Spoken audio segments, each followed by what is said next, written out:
Okay, right here is going to be the SAM splint for a dislocated shoulder. The first article by Carrie Hopes placed the patient with an anterior glenohumeral dislocation in this type of splint.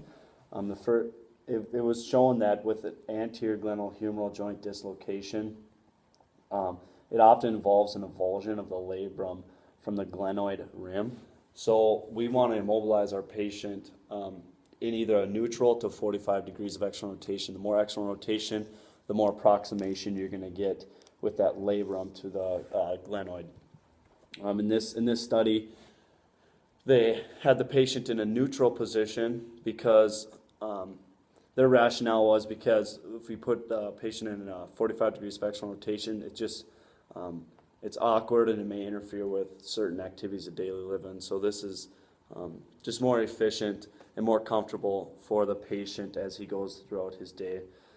And the other article that was found, they had a 19-year-old male who sustained a first episode of an anterior glenohumeral dislocation, and they placed him in the neutral position within this SAM splint.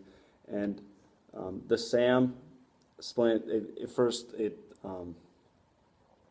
it stands for structural luminal malleable splint. That's what I probably should have said before. But back to the 19-year-old male case patient.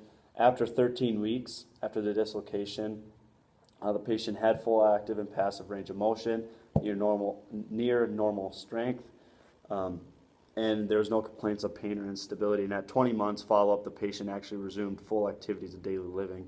So overall, placing the patient in this splint will be beneficial for the patient. And a side bonus is that this is pretty inexpensive material to make a splint out of.